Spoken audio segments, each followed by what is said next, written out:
What's up, guys, and welcome back to MoAn Inc. If you guys are new here, then hello. My name is Erica, and it is a pleasure to have you joining me today on the channel. Because for today's video, as you can see from the title, I am chatting to author Jennifer Saint. Now, before we get into the body and the main purpose of today's episode and chatting to you, Jennifer, I did just want to let all of you guys know who are watching at home that Jennifer and I have actually done 3 and 4, including this one, interviews about her Greek mythology retellings. So if you want to hear us discuss Ariadne, Electra, or Atalanta, you can find the links to those interviews in the description below. Because today I wanted to keep it specifically on Hera because I have so many questions. Which also reminds me that actually we are going to split this interview into 2 separate parts. So we're going to start this interview with non-spoilers, which means that it's totally safe for any of you who have not yet read Hera, who have just come to this video to hear a little bit more about it. You can watch and be completely at ease. We are not going to spoil anything up until I tell you guys. So I will come back on as soon as I want to get into the spoilers, and I will just remind you guys to switch off the video, and we will then go from there into the spoiler section. For you guys who are coming to this later, you guys have read it and you guys want to see Jennifer and her opinion of how she constructed the end part and any sort of part within the book that is considered a spoiler. So, now that we've got that out of the way, though, it's about time that we turn to you, Jennifer. It's about time that we turn to Hera. So to start the ball rolling, can you give us a little elevator pitch of the book and what people can expect? Okay, so all of my previous books have been about mortal women. And this time I decided to take on not just a goddess, but I think the most challenging, divisive, most polarizing goddess of all, and that is the story of Hera. So this is a novel that spans millennia in time. This is a novel that goes to all kinds of fantastical places, from Mount Olympus to the source of the river Styx, to mortal cities in classical Greece. So it is far and away the widest in scope and range, and I think the heroine that people who so far mostly have told me they really dislike, and this is my attempt to change your mind.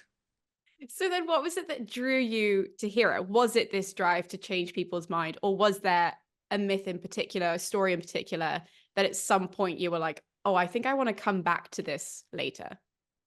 So I never quite know exactly when the idea comes. And suddenly it seems to have been swimming around in my consciousness for a little while. And then I think, yeah, I can't ignore this anymore.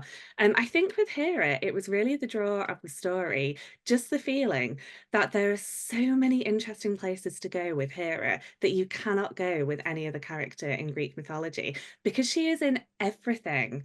As I discovered doing the research and then actually trying to plot out the novel, she is in every single myth, it seems. Even when she's only sort of a kind of very disinterested observer, and she's there. And so I felt like this is the way to see Greek mythology from a perspective that actually hasn't been seen before. And I felt that would make such a brilliant story. She's just in everything that is the best. Well, you were absolutely right. I mean, this book is just gorgeous. But like you said, it spans millennia. Like, I was so surprised when I was reading this because I was like, how in the world did Jennifer go about plotting this just on paper, like ahead of time? I presume you're like, okay, we'll do this and then we'll do this. There are so many myths, such a large time span that this book takes place in. How did you do that? Like, how did you figure out what goes in and what didn't? Well, I'm speaking to you kind of post nervous breakdown, um, which is that well, so I knew where I was going to start and I knew where I was going to end, and I knew that those points were thousands and thousands and thousands of years away from each other, and it was, I think, the most difficult part was deciding what to cut, because originally, as you can imagine, there was a lot more in there. And there are still, I think, so many other episodes that could be included. Um, And it was really making the decision about, well, what is going to serve the reader the best in this case? Kind of how can I tell her a story with, because I know that you will have reading through, you'll think, oh, but what about this? What about that? What about all these other things that she does? Um, but a lot of, I think this is the thing with a character like Hera, is that a lot of the stories kind of do serve the same purpose. A lot of the myths, she behaves in a really similar way, and you get the same kind of outcome from them. So once I'd decided which ones to cast aside, then it fell really neatly into place. And it wasn't so much, I think once I got over the idea of how do I plot this, and when I really thought about what framework do I see Hera through in a way that makes her a coherent character? Because when you have all of the gods in Greek mythology, they are they're kind of popping up in all of these different episodes, all of these different stories, without any sort of regard, obviously, because it's not one single body of work, but kind of what order would they happen in, and kind of how is there a character development going on? Because that's kind of, they are very fixed, I think, because they Mm. are very much like, here is Aphrodite, she's a goddess of love, she's just thinking about sex all the time. Here is Artemis, like, hunting some animals. And they have these kind of defining characteristics, and that is who they are. So broadening them out into being more sort of like living, kind of breathing characters who develop and who go somewhere and who go on a journey, that was how I needed to start seeing them.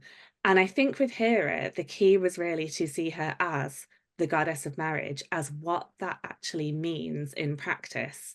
And once I started to see her in that light, then actually the rest of it fell into place a lot more smoothly once I'd got past this kind of initial hurdle of, God, there are just so many things that I could do and so many different things I could include. And then I thought, this is how I'm going to look at her. And I'm going to think about how she feels about being in that role and how that informs everything else that she does. And then it made sense. That's really interesting. And just thinking about how you said a lot of her myths kind of serve the same purpose as well. Like we see her acting in very similar ways. And as the author, you're trying to figure out, okay, well, then how does that slot into, this goddess of marriage? Was there one myth that you were like, no, that's going in regardless of anything? Right. Yes, definitely. So there is a great vase painting, and it is Hera slaying a giant. And I think it is so unusual, kind of so different to all the other stories about her, which are kind of, here is Hera, punishing a woman for being victimized by Zeus. That's kind of the key story that we see about Hera all the time. And here she is, like in the Metamorphoses, as just this terrible antagonist all the time. This scourge of women and children and her husband. But then I think you see her on this vase, and she's like, she's wearing this long flowing dress, and you're looking really regal, as Hera always does, but she's brandishing a massive spear, and she is just about to plunge it into the belly of this giant who's falling backwards. And that is a side of Hera that I just felt we don't see. But there she is, fighting in a war. This is her as a warrior queen, not this kind of, in this very bitter, begrudging domestic sphere that we see her in all the time. And that was the Hera that I wanted to start the novel with. And that was the Hera that I wanted to keep this thread all throughout. That is who she really is. I have so many questions for the spoiler section, literally about that characterization of Hera. So if you guys want more about that, then read the book and then come back and then watch the spoiler section, because we'll be diving a bit more into that. But when it comes to the style of your writing, something that I have said since I read Ariadne, which, why does it feel like we chatted eons ago about Ariadne, which is so crazy. But something I've always said is how lyrical your writing is. And it's so special. It's so rhythmic. And so I have two examples from Hera that are my favorite, not long, they're very short quotes. But so on page 98, you write, an easy exchange instead of a complicated game. And on page 116, you write, a splendid fire can burn from just a feeble spark. So Mhm. there is like this very specific rhythmic way that you write. And I was wondering, what musical inspirations do you have when you write, or just in your general life that you think kind of impact the way that you structure your stories? Oh, okay. So when I'm writing, I'm usually not playing music. I'm usually playing sounds. And for Hera, it was storm sounds. So I think I might have mentioned to you for Atalanta, I played the sounds of the sea a lot because a lot of it takes place at the sea. For Hera, it was a thunderstorm all the time, which I find is really, it's so helpful for kind of getting into the zone and setting that kind of mood and atmosphere. Um, I do when I'm reading to edit, then I quite often listen to classical music. And again, for Hera, it was kind of things that were quite dramatic and fiery. And I think uh like winter, I was just like a lot of kind of seasonal things. And I felt like the season of Hera was definitely winter. So No way. That's so interesting. um, so I was listening to that, but also like I'm just a massive Swiftie, and I was playing a lot of Taylor Swift all the time. And I think I put on Instagram like the song that I just kept coming back to for Hero was Would Have, Could Have, Should Have from the Midnight's 3 a.m. version, because there's all this religious imagery in that song, and it is so dark and twisted. And that this idea of a tomb that won't close and a wound that won't heal and being haunted by ghosts for like years and years after something has happened um was very Hera coded to me. And so I was also listening to that a lot. Okay, before we end the spoiler section, I wanted to highlight like two characters in particular that are not Hera, who I thought were just beautifully written in your book. So the first one is Hephaestus, my little soft spot. We're not going to spoil the book. We'll talk a little bit more about him in a second, but just as a characterization, what helped you get into the character of Hephaestus? Because he is so specific and so well written. I feel like he's such a well-rounded character, though we don't really explore him all that much in the book. So what kind of helped you tackle him? So he definitely he took a lot of work. I think Faustus really came into himself a couple of drafts in to kind of figure out who he was going to be. It was really important to me, I think, for Hephaestus not to present him um as kind of weak and inferior, because that is how the gods view him. And obviously this is all Hera's perspective, and so she does have that perspective on him. But I really wanted to show him as a much more fully kind of developed character as well. And I was really in the Iliad, they are so mean to Hephaestus. He's just and he is so tolerant and patient and accepting of it. So I think it's quite early on where he's going around and serving all the gods, and they're just laughing at him because he's It's so limping. sad. Yeah, and I hate it. And I thought, but he's so powerful and he's so strong. And some episodes aside, there are some significant episodes aside, but generally, like he is relatively decent as far as the gods go. Um, and I suppose to kind of try and understand him, um, was to was to try and think about what that experience is like for him to be in a family that is literally perfect. Everybody is perfect, and you are visibly to them imperfect. And what that does to you, and that kind of experience that he has of being ostracized and exiled from Olympus for that reason. Um, but it doesn't seem to make him bitter.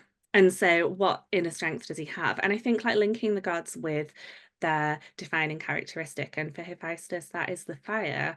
And that's also true of Hestia. And so for Hestia and Hephaestus, I was really conscious of that there is that connection between them. And they are both probably considered to be weaker than the rest of the gods, like definitely less powerful characters.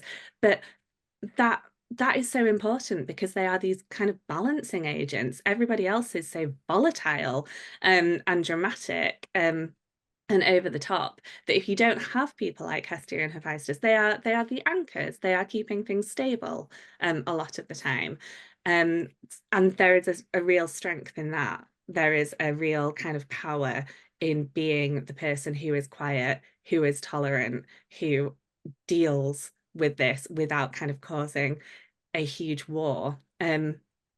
And so I was kind of coming at him from the perspective of he is probably stronger than a lot of them in a lot of ways. Well, the other character I wanted to ask about was Hestia. So Okay. you've brilliantly already addressed her in the non-spoiler way that I wanted to.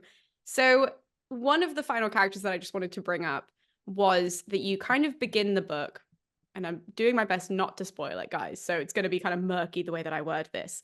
But you start the book with Metis as one of Zeus's conquests, shall Hmm. we say. That's sort of like your first marker to kind of get us into the story. Yeah. So I think for the non-nerds who are watching, who maybe are like, oh, I've heard a lot about this Jennifer Saint. What is this new book about? And maybe they've opened it, they're like, who is Metis? Like, why would you start there? Like, why for you was that kind of the anchor to introduce us to this Zeus storyline, shall we say? So I kind of started my sort of source text, the kind of fundamental one that I was using was Hesiod's Theogony. And you just get this like long list of Zeus's wives, as he kind of diplomatically calls them. So they're all there. This kind of like list of goddesses and like titans that he fathers children with.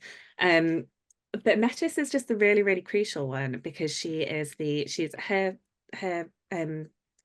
aspect is that she's this goddess of foresight, of kind of great knowledge. And she is fundamental in all kinds of important things like the creation of mortals, for example. Um, but she doesn't survive her encounter with Zeus. She is prophesized that her child will be stronger than its father, that she's going to kind of produce a child capable of overthrowing Zeus, who's kind of greater than him. And so it's just one of those like crazier stories that I thought, am I really going to tell this story? Is anybody possibly going to buy it? Whereby Zeus, like father like son, swallows her whole, and then Athena, with whom she is pregnant, is later born from his forehead. And it's just one of those really ridiculous stories that underneath is so very dark and so very important because it kind of his sense is like then Athena's power is like negated. But you know, she was going to be stronger than him, but he has managed to kind of find a way to mitigate that by not letting her be born from Metis. But I really liked the idea that actually he just doesn't really recognize the ways in which she's greater than him. And the ways in which she's greater than him is because she is like her mother, gifted with this incredible foresight and this incredible wisdom. Um, so it was the chance to introduce a lot of key themes, which is Zeus's constant fear that somebody is going to do to him what he did to his father, that his father did to his own father, that somebody is going to come along and overthrow him. So all of Zeus's kind of power, cruelty, his reign is based on fear, that fear that he can't hold on to it, and that he's going to be the agent of his own destruction in the end. And it also shows us just how ruthless Zeus is prepared to be. And I think it shows us that while these women might be listed as his wives, the way that he treats them is definitely not husbandly, shall we say? Okay, hold that thought, Jennifer, because I have a question that's on the tip of my tongue, but it is a spoiler question, and it's leading off from that. But okay, before we go into that, you guys, now is your spoiler notice. So if you have not read Hera, please exit the video now, because we're going to be moving into anything and everything that will spoil the entire story, and I would hate to do that to any of you guys. So don't forget to check out the description below before you go, because we do have links down there to Jennifer's social medias, as well as her other books, and like I said at the start of this video, are other interviews about those books. So definitely check that out to find everything that you need, and we are going to hold on for a hot second to allow you guys to go before we dive into spoilers. Okay, I think that's enough time. Now we can slot into the spoiler section of the video. Right. So, to start off, I wanted to start with what I think is one of the most integral scenes in the whole book, which is when Zeus, Poseidon, Hades, they're all like, just so everybody knows, we've broken this down into 3, and now you guys are having different powers and whatever. And you've got Hestia that runs forward and is like, this is what I want to do. And the reason why I think this is so integral is because Hera's power is like thrust upon her, and she's like, is this a joke? I was wondering what made you formulate this scene in this way, that Hera was kind of thrown with this power and that she kind of has to handle it, and having all the gods, some of them take power in this scene and some of them kind of receive it, if that makes sense. Yeah, well, it's because it doesn't make any sense. Because so I'm trying to write this as a novel and make it make sense, and it doesn't. So the idea that Zeus, Poseidon, and Hades split the world into the three realms, and they draw lots, and then Zeus rules the heavens, and Poseidon the seas, and Hades gets kind of conscripted to the underworld, which maybe he's not so keen on. We never really know how he feels about it. But why is it those three? Because there are six children of Cronus, and three of them are those three, and then the other three are Hestia, Demeter, and Hera. And so, why on earth is everything getting split three ways, and why is it going to those three? And it doesn't make sense because, and this is where I was really grappling with the idea that I'm writing about figures from a religion, and this religion is constructed by people. So you've got this symbiotic relationship. You've got this back and forth of the gods have created people, but really the people have created the gods.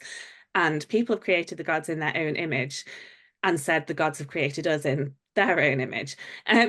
So you've got this constant reflection between the two. And so obviously, like, that's why it makes sense. It makes sense because the people who are telling the story and kind of, sort of trying to understand the world and categorizing it in this way, okay, they are living in a society where the power does rest with men. And so therefore there's no sort of examination anywhere of kind of, but why is it the male gods who take it and the female gods who kind of get given their portion, which is inferior, which is lesser? Because why would anybody examine that? Because there's, I think, the sense that, well, that's just the natural, inevitable way of the world when these myths are being built, propagated, disseminated. But if you're writing this as a story and you are putting Hera in the center of it, and what we know about Hera is that she is somebody very interested in wielding power, then how could you create a way in which that she would be happy with this kind of, I'd read a book called Lilith by Nikki Marmory, which is about the first woman before Eve, so Adam's first wife, who's cast out of paradise, who becomes a demon. Also really interestingly explored in Sarah Clegg's non-fiction Women's Law, which goes through all of these female demons and kind of how the perception of them has changed, and been shaped rather by as they've kind of moved from being demons associated with women. It's really interesting. It's a whole other podcast. Go and interview Sarah Clegg. She's and the same thing basically happened with Lilith, that she becomes like really monstered. And like we've definitely seen examples of that in Greek mythology as well. This is kind of a recurring example. And I was listening to Nikki talk at an event, and she was just talking about patriarchy being this incredibly successful system that's kind of existed for so long and kind of had everybody in this chokehold. And when you are going back and you are trying to write the story about the origins of the world, then you have to work out, how does patriarchy get invented? Because it exists because it exists. And now I'm trying to find a reason for it to exist and kind of actually create the beginnings of patriarchy. And so that scene was probably one of the really difficult ones that I had to work out, which is just, how does it come about that Zeus, Hades, and Poseidon take the world for themselves and leave the scraps for the goddesses? Yeah, it was such an important scene. Like when I was reading, I was like, God, this is so cleverly done that you have some Hestia shows up. She very much she's like, I can see exactly what's going on here, and I'm going to sidestep this whole thing so I'm not involved. And Hera kind of gets blindsided by it. But what I love about the book as a whole, the way that you've structured it, is that although Hera starts with this troublesome relationship, shall we say, with her family on Olympus, you contrast it to her relationship that then she builds with this like underworld and monster family that she has, which is so beautiful. And she makes a friend in Echidna, and all of this beauty in that side of the story. So why was it important for you to give her that and to contrast all of the madness on Olympus with then what you would assume was madness, because she's going off with monsters, but you give her that sort of solace down there? Well, I really love that this is another aspect of Hera, that she is the mother of monsters, which again just becomes so subordinated to Hera. God, isn't she a killjoy? Isn't she like a jealous wife? But then, also, like I said, she kills giants, she kills titans, and she mothers monsters. And these are all really fun aspects of Hera that show her in a really, really different light. And I've kind of so this really links in with Hephaestus as well, I think, in a lot of ways. That when you have this kind of very authoritative patriarchal system in place, then the losers are not just women, but also somebody like Hephaestus who doesn't live up to this kind of ideal of like what a man should be because he has got a disability, because they think of him as lesser. And also, the monsters kind of fit into that for me, that they are considered to be disgusting or they are frightening. And so they're kind of disenfranchised and disempowered and hidden away. Um, and so obviously, I thought Hera could feel a connection to them. Hera could be drawn to those creatures, because they are in so many ways the same position as her, that she can feel a kind of kinship with Echidna, who is consigned to the depths of the world, and everybody fears her and everybody despises her. I think Hera just feels a sense of solidarity there, that even though she is this perfect, beautiful, regal Olympian, actually inside, that is not how she feels at all. Inside, she feels broken. Inside, she is full of this kind of dark, and the way that she is referred to quite a lot of the time as well, in terms of her anger is always referred to in terms of being like bile. Whereas, like Achilles in the Iliad, when it opens, he's got this divine kind of wrath. But Hera, when we hear about her anger, it's always this very bilious anger. So I was really thinking about her in terms of like this acid, this poison, this like corrosive substance inside her, which links you into all of these kind of very snaky serpentine monsters who create venom and poison. They are almost kind of a physical manifestation of what is inside, locked away and hidden within Hera herself. And that's why she feels this real connection with them that she can't feel on Olympus. And also when it comes to like Hera's character, I think the thing that I loved about this book is that you hold her accountable as well for all the horrid things that she does, which I'm not gonna lie was a worry. When you were like, I'm writing Hera, I was like, how do you write Hera and make her likable with all of these myths and the way that she's described? Because obviously that's where I'm coming from. It's like, well, this isn't someone who's portrayed as being super lovely, but you Mhm. hold her accountable and you make sure that she is this gray character, that she works through all of her issues. And we'll get to the end because I have so many questions about that last section. But just thinking about tackling this character, that's so different to how you did Atalanta, so different to your approach to Ariadne. I guess a little similar to Electra and Clytemnestra, but Hera on such a grand scale of somebody that we watch her kind of not descend into madness, that's not right. But there are so many scenes where you can kind of see her get worse and worse and worse, but also at the end kind of managed to pull herself back. So how is that for you as a writer to adjust to this kind of a woman who is so different from the other women that you've tackled?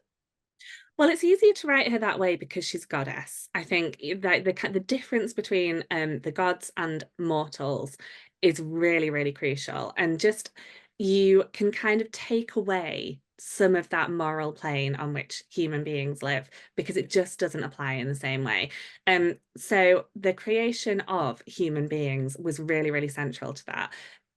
So I decided that Hera didn't want Zeus to create mortals, that she didn't see the point of them. And so that's how I kind of imagined Hera thinking of human beings, as though they are just kind of insects. Like I really imagined them as ants kind of scurrying across the surface of the world. And so she doesn't have any empathy to them. Even as she becomes more aware of them and the mortal and the divine worlds become kind of closer and closer linked together, even then, Hera is not seeing human beings as being comparable to her. And I thought at that point, maybe she's graduated from seeing them as ants, as seeing them as like, a pig farm or something. Where you sort of, you're like, well, okay, they're sentient, but like I can still send them to the slaughter when it suits me. So so that was a really crucial distinction, and that changes, and that was a really obviously important part of Hera's whole narrative arc, is that her ability to kind of empathize and understand grows. But you can't really expect her necessarily to just have that innately, because she is the daughter of Kronos, because she is the queen of the Olympians, because she exists in this totally different way. So I never wanted to do like a whitewash and be like, actually, do you know what, Hera is great, and everything she does is fine, because it's not. And that's part of what makes her such an interesting character anyway. That I definitely didn't approach her in the same way as my other heroines at all, because she is not them. She is something that is totally different, and she's kind of learning to understand love and humanity throughout the whole course of the novel. And it's quite a slow process, and you understand, I think, if you kind of put the mitigating circumstances forward, is that she is living in this kind of constant state of battle against Zeus, her husband. And so she is constantly primed to fight and to triumph and to try to win in any way that she can. And she's constantly receiving all of these assaults on her dignity and her honor, and her whole conception of who she is, having been forced to be the goddess of marriage, and then have her husband disregard it over and over and over again. And it was really important to me that at no point does Hera feel jealous of any of Zeus's conquests. That is not what's, and that is how I think she's just automatically presented all the time. And I remember talking to you about this when it came to Clytemnestra and Cassandra, that jealousy does not come in to this relationship at all. For Hera, it is an insult. She doesn't want to be the goddess of marriage. She's been forced to do it. And then what does that mean? Like, kind of, what is a wife's experience of the world like? And she finds, oh, it's being secondary to your husband. Oh, it's being bound and being constrained and not having freedom when your husband can do whatever he likes. And I've got to be the emblem of this. And it just chafes on her all the time. Yeah, speaking of that combative nature, like I feel like there are three scenes that you illustrate this so well in the book, and they're back to back. And you've got one where like Hermes is born and she's like, oh, what, who? Like not even really noticing that that's happened. Like she's aware that it's happened, but it's sort of on her periphery. And then you move into Io, where she's a little bit more aware of like, okay, this actually isn't something that I like that's happening. And she's more involved in the Io story. And then you move to Dionysus, and we Yeah. kind of see this like arc of Hera, exactly what you're talking about, feeling this pressure very close together of like, okay, we've gone from this is kind of something that's not really involving me to now you're just disrespecting me to now I'm going to show you what happens if you disrespect me. So for you, what was like the hardest scene to write with Hera where you're like, this is so wrong, but this is exactly what happens?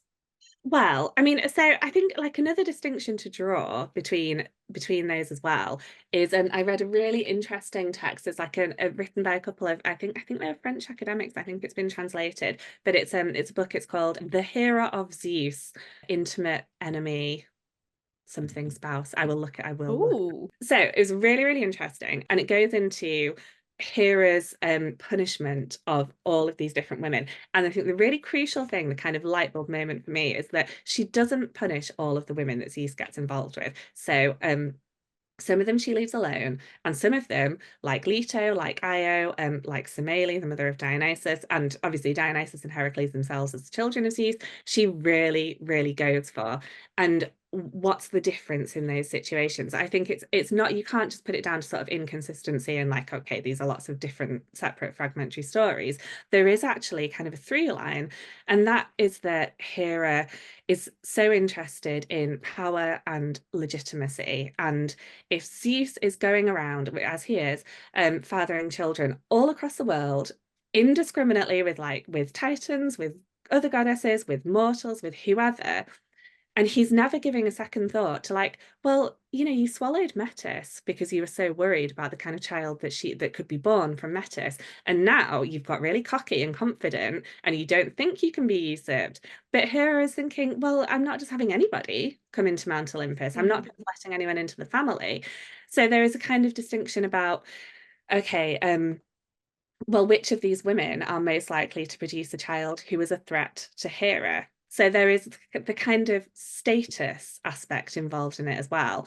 And actually, when it comes to somebody like Dionysus, he's more of a problem for Hera. So she goes after his mother more dramatically. And also she's kind of insulted by the way that Semele talks about Zeus as well, that kind of Semele boasts about her encounter with Zeus. And it's rather than some of the other experiences where, I mean, for Io, it's just really unkind. She just gets turned into a cow. She never had any say in any of it, and she didn't do anything to kind of bring it down on her own head. So that one feels a little bit more unreasonable.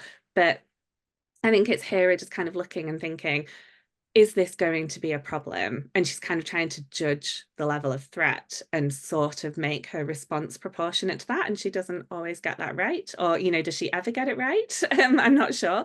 But that's kind of that she's sort of got a thought process in mind about it. And going back to your actual question, which was the hardest scene to write, it was Echo. Poor Echo. Really? I felt so sorry for Echo. Because I think it was the scene of like the most kind of closest, most intimate violence that Hera commits. A lot of things that she does from a distance. So she sends these snakes after the baby Heracles. And, if I'd had to write a scene where Hera went herself to like throttle a baby in his crib, that would have been different. But she sends snakes after him, there's a remove. But with Echo, this poor nymph who is just trying to keep Hera distracted from discovering Zeus in the woods with her sisters. And when Hera realizes Echo is spinning her this story, she gets her by the throat. And it is this really intimidating, horrible moment of violence. And then she curses her to never be able to talk independently again. And then I thought of Echo's then story with Narcissus that's going to happen. So I just felt really sorry for her. And it felt like, I suppose, a moment where Hera really abuses her power, like very, very directly. There's kind of nothing in between her and that young woman. So it was quite difficult to kind of take that step. That's so interesting to hear, just because, like, comparatively to the entire novel, like, that's such a small moment in the book. That's like this little, like, 1 or 2 pages where you're like, oh, there's Echo. Oh, Echo's gone now. We've moved on. So it's really interesting that even as such a small moment was still so powerful as an author, that you were like, I have to write this and now it's done. Yeah, well, it was crossing that line. And I suppose once it's crossed as well, then it's easier to do it again. And that's the lesson of violence. But so that was the same for kind of writing it. So she goes on to do worse things, but it is that descent. And I think with Echo, it was like a real kind of step to this is what I'm going to do to somebody who manifestly does not deserve it. And it is a really cruel action. And then she feels great about it afterwards. Whereas I think with Leto, I gave her some sort of, she wrestled with that decision to persecute Leto a little bit. But with Echo, she feels fine about it. Well, with all of these other mythologies, the thing that was really exciting as somebody that's read your books, like, as they've come out throughout the years, is especially with Hera, to kind of see now that your web of Greek mythology retellings are now all kind of slotting together. So even though, as you said, this book is spanning millennia, but there's like that little blip where it's like, oh, you can go read Ariadne, and that's exactly where Dionysus has come from. And then Yeah. we've got like a mention of Peleus, and you're like, oh, you could go read Atalanta, and that's where he goes. So I was wondering, for you as the author, is that exciting or scary to know that, like, now you've got to not only map the story that you want to, but also in conjunction to your other stories. And so it was really exciting because I love an Easter egg. I already said that I'm a Swiftie, so obviously I really like it when people plant little clues um, throughout their work that kind of is, self-referential. And that's also just like the whole fun of mythology, where you find all these characters in different places.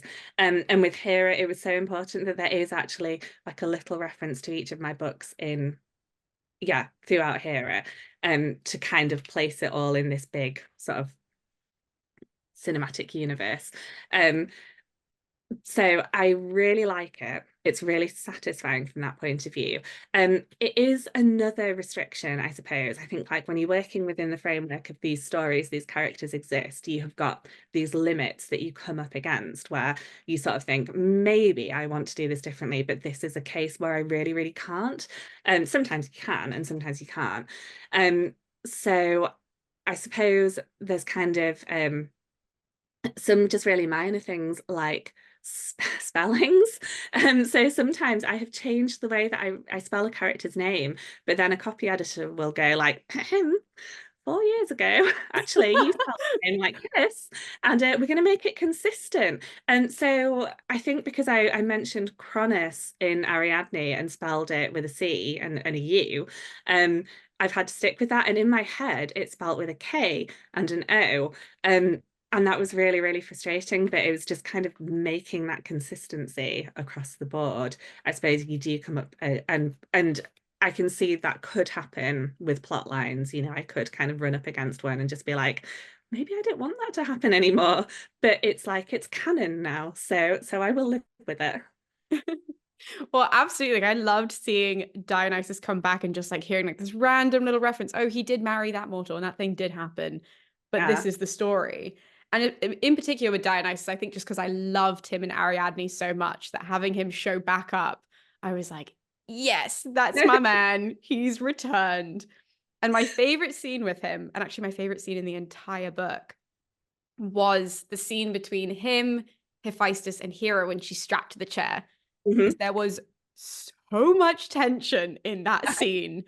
And I was just completely glued to it, even though it's all vibes, Jennifer. You just created a scene of vibes where you're like, she's in the chair, they're talking. Hephaestus deciding whether he's going to free her. And I was like, is he going to do it? Is this going to happen? Like, what's going on? So, from your perspective, what was your favorite scene to write or the scene that you're proudest of writing? I mean, that was such a favorite, the scene with the chair. It was so great.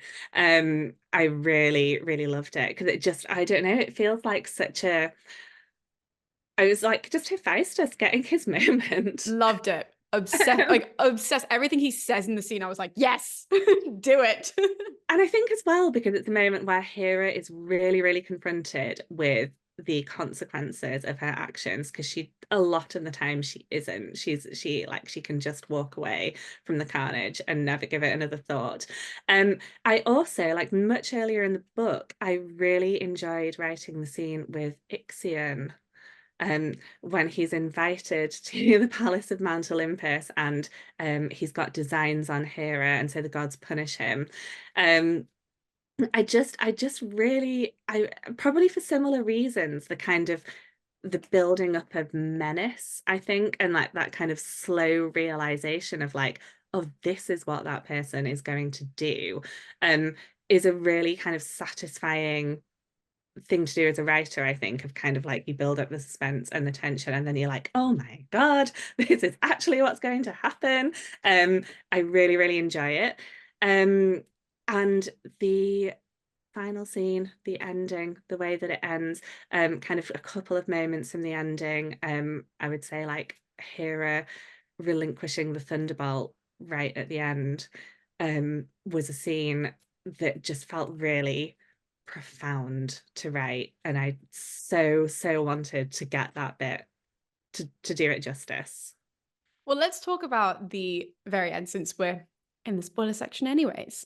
So, this was all fictionalized, this last section that you wrote of a way of sort of ending the story. Because genuinely, Jennifer, when you were like, I'm going to write Hera, I was like, do you just stop writing at some point? Like, like what do you, what do you do with that? So, how did you decide that this was how you wanted to end the story? Like, was that a tricky thing, or you said that you knew how you wanted it to end? So how did you come to that?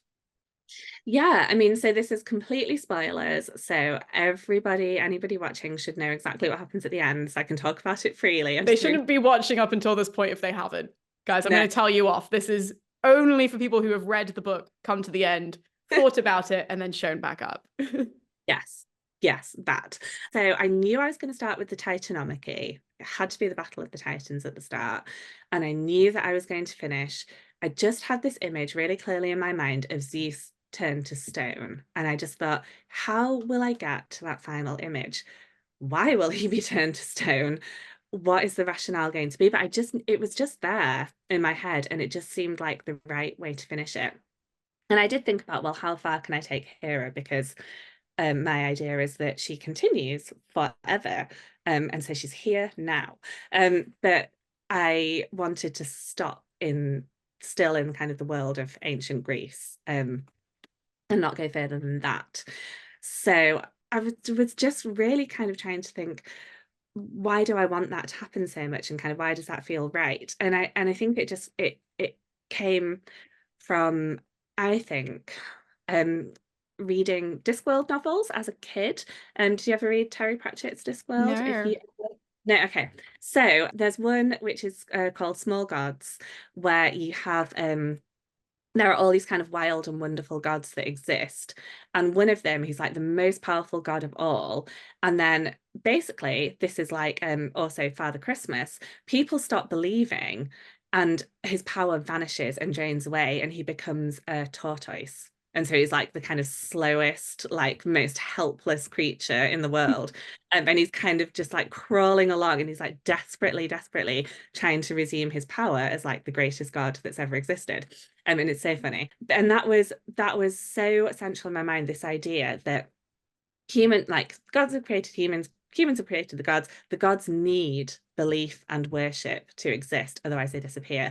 And I was thinking about, these stories, this religion has been lost. This is a religion where the gods have been kind of drained of their power, because they were so real at one time, and now they're not. And how does that happen, and what does that mean? And if the gods are really there, how does that affect them physiologically, emotionally, mentally, in all of these different ways?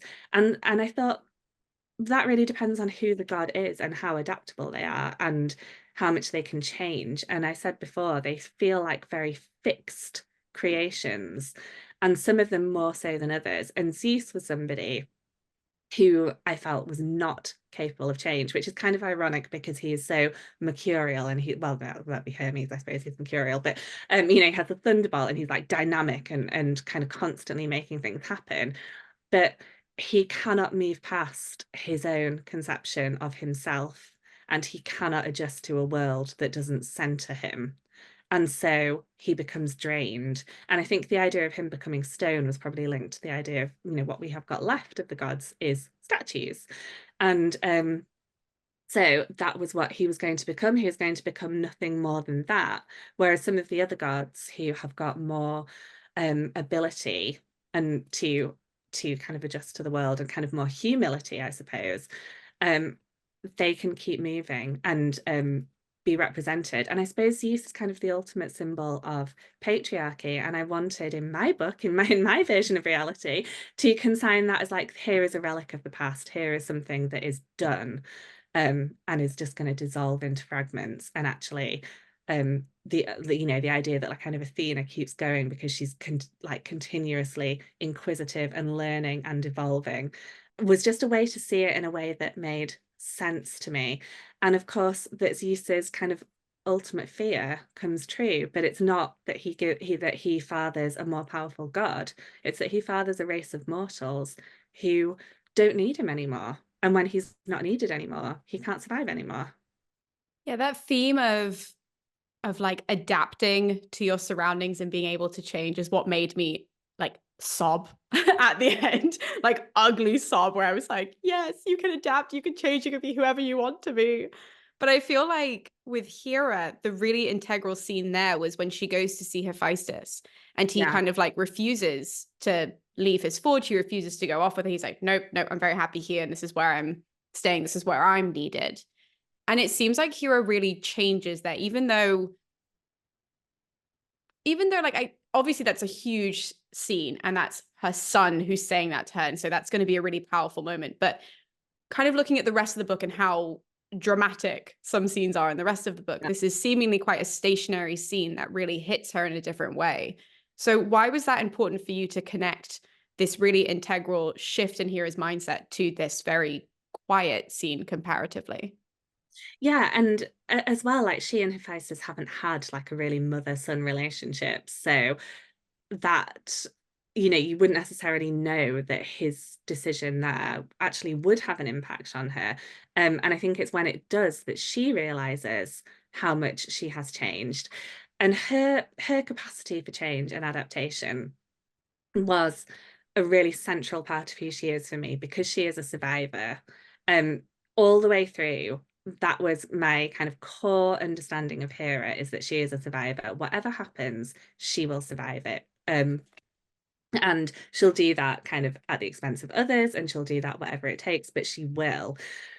Um, but to kind of, I think with that scene with Hephaestus, it's because it is cumulative, because it comes from, I think, Hestia's desertion, first of all, of Olympus. Hestia's decision to leave is really makes Hera vulnerable in a way that she hasn't been before. And once that vulnerability kind of creeps in, once her armor has been breached, then other things can get in there as well. And that's, I think, when she goes to Hephaestus, um, that it's probably when she kind of relinquishes her children altogether. That is probably the moment when she feels most like a mother, apart from with Typhon, apart from with Typhon's children and the world of the monsters. I think that is the first time that she actually feels like a mother to her other children, when she lets them go. Um, and that is a really crucial, really painful part of motherhood, which is that realization, oh, he's fine without me. um, Mm. and I think that that is the moment when it hits her, and it kind of made sense that, as she realizes the ways the ways in which she is not needed, and the situations in which she is powerless, like she can't go in and stir things up for Hephaestus anymore, because he's just not interested in that. And there's no kind of bitterness, there's no anger, but he's just done with everything on Mount Olympus. And I think that's that realization for her, that yeah, that's because there's nothing left. And you say that she's a survivor. Speaking of that, she has to deal with so much in this book that is just genuine trauma, like just to her life. And Yeah. also there's so much trauma that happens around her as well. Like just not even like things that she would have had to witness, as you've written about, and just like the assault of the other women around her, like Asteria is a great example, and so on and Mm. so forth. Was there ever a version of this book where it was slightly lighter, or did you always know it was going to have to be this difficult to kind of pull her through all of this to get her where you wanted her to get to? Yeah, there isn't a version, I think, where those things don't happen. And I think I think coming back to the Iliad, I just think that is such a really clear kind of distillation of the dysfunction on Mount Olympus. The scenes of the gods in the Iliad is where you would kind of most kind of clearly point to her marriage with Zeus and go, wow, that is a really abusive marriage. That is a really violent, controlling, toxic mess that she is in against her will. And there's the kind of nuances and the shades within there, because there's a callback to kind of Zeus reminiscing about this kind of heady past that they had as like lovers once, and it's like very romantic, like hiding from their parents. So that it's I think you just really get into kind of the very thorny nature of this relationship, that they do need each other to survive, but they make each other so much worse in so many ways. And Zeus's treatment of her is just really shocking and brutal when you read it, I guess, from our perspective now, because he's kind of threatening to beat her again. So he obviously has done before.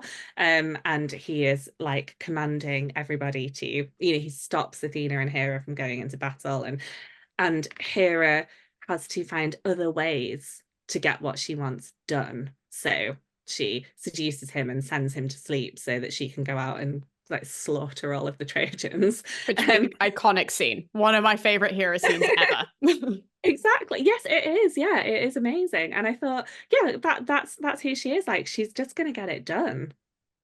So then is the final question, Jennifer, and then we will leave you to your day.